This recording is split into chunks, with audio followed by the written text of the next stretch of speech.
बिस्मिल्लाहिर्रहमानिर्रहीम। अस्सलाम वालेकुम जनाब, कैसे हैं आप लोग? उम्मीद है खैरियत से होंगे। आज मैं बात करना चाहता हूँ बेसिकली किसी भी ऑर्गेनाइजेशन में काम करते हैं आप या कहीं भी काम करते हैं, 4 लोग होते हैं, 6 लोग होते हैं, 10 लोग होते हैं, 100 लोग होते हैं, जितने भी लोग होते हैं, जब भी लोग होंगे तो पॉलिटिक्स ज़रूर होगी।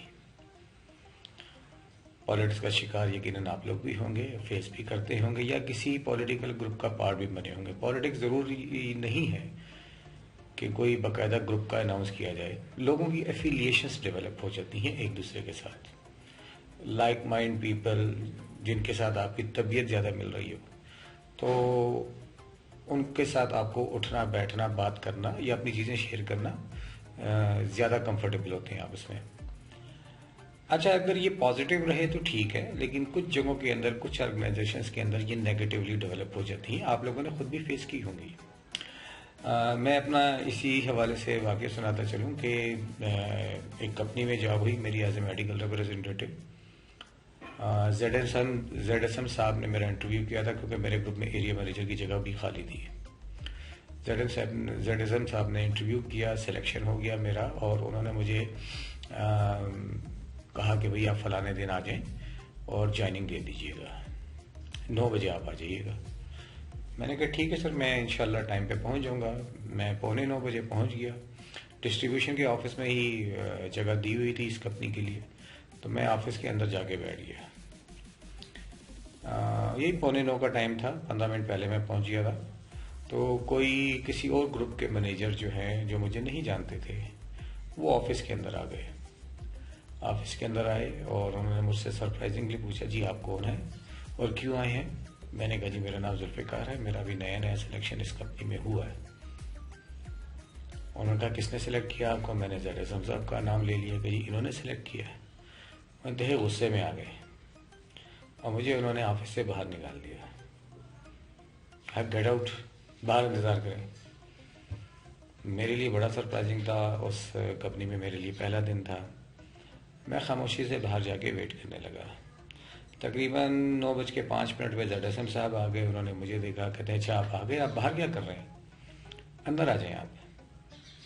मैं उनके साथ अंदर खामोशी से चला गया। बहरहाल मैंने उनसे कोई जिक्र नहीं किया कि मेरे साथ ये हुआ है, और सीधी सी बात है कि काफ़ी परेशान हो गया मैं। बहरहाल वो पता ये लगा, अब उसका थोड़ा बैकग्राउंड मैं आपको बता दूँ। वो ऐसा वहाँ पे था कि 2 लिसानी ग्रुप थे।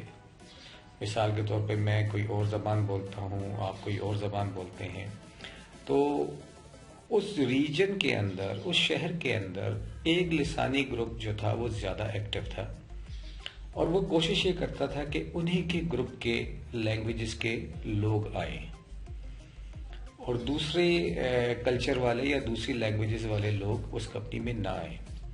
अच्छा, कंपनी को इस बात का पता था, टॉप मैनेजमेंट को पता था। उन्होंने क्या किया था कि ये बड़ी, मेरे आने से पहले की बात है कि उन्होंने पहले तो उस ग्रुप को डायरेक्टली कुछ नहीं कहा। वो अपनी टीम बनाते रहे, अपनी खामोशी से देखते रहे, कुछ सेलें बनती रहीं। फिर जब एक किसी हद तक ग्रुप जो था या वो रीजन जो था किसी एक लेवल पे आ गया, तो उन्होंने, जो उस ग्रुप के बड़े थे, सीनियर थे, और वो इस लिसानी ग्रुप को प्रमोट कर रहे थे, उन्होंने ही सारी इंडक्शन ऑलमोस्ट 90% जो है अपनी ही जबान बोलने वाले लोगों की के लोगों को हायर कर लिया था। तो कंपनी ने बड़ी खामोशी से उन जेड.एस.एम साहब को बाद में ट्रांसफ़र करके किसी और शहर भिजवा दिया। अच्छा, उनको ट्रांसफ़र करके यहाँ पे उन्होंने क्या किया कि यहाँ पे बिल्कुल किसी और सूबे से एक एरिया मैनेजर को प्रमोट किया। उन जेड.एस.एम साहब को यहाँ पे लाके एज ए जेड.एस.एम बना दिया और उन्होंने चार्ज ले लिया। अच्छा, उनका प्राइम ऑब्जेक्टिव ये था कि इस लिसानी डोमिनेंसी को तोड़ना है।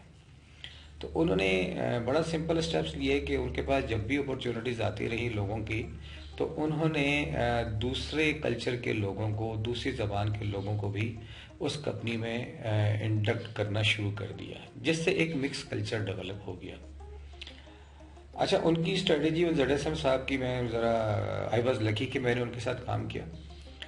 बड़े ही मेहनती आदमी थे, ईमानदार आदमी थे। उनकी एक आदत थी। आदत क्या थी कि उनकी जब भी कभी ट्रांसफ़र हो जाती थी किसी और जगह पे, वो क्या करते थे कि वो घर अपना जो है ऑफिस से बहुत दूर ले लेते थे, ताकि उनको दोपहर में भी घर जाना ही ना पड़े। वो सुबह आ जाते थे काम पे 9 बजे, और फिर रात को अपनी इवनिंग वर्किंग पूरी ख़त्म करके ही घर जाते थे। बहुत मेहनती आदमी थे और नॉलेज भी उनके पास बहुत था। बहरहाल इस तरीके से उन्होंने इस कंपनी ने इस कल्चर को ख़त्म किया। और उन ZSM साहब का एक ये भी कमाल था कि उन्होंने क्या किया कि इवनिंग वर्किंग जो है के लिए तमाम लोगों को डायरेक्ट बुला लिया करते थे डिस्ट्रीब्यूशन ऑफिस के। सब ने फॉर एग्जांपल 5 बजे इकट्ठा होना है शाम में, और वहां से फिर वर्किंग के लिए डिस्पर्स होना है। और आपको पता ही है कि मेडिकल रैप बड़े तेज होते हैं। वो क्या करते हैं कि भाई बता देते हैं कि यार आज ZSM साहब मेरे साथ वर्किंग कर रहे हैं, तो दूसरे लोगों को इन्फॉर्मेशन आराम से मिल जाती है। बहरहाल उन्होंने काम का कल्चर दिया कि एटलीस्ट इवनिंग में जब सब लोग इकट्ठे हो रहे हैं, तो अब जाहिर बात है तैयार होकर ही आता है बंदा, तो कुछ ना कुछ काम बंदा करके ही जाता है। 2 कॉल 3 कॉल 4 कॉल करके ही जाता है।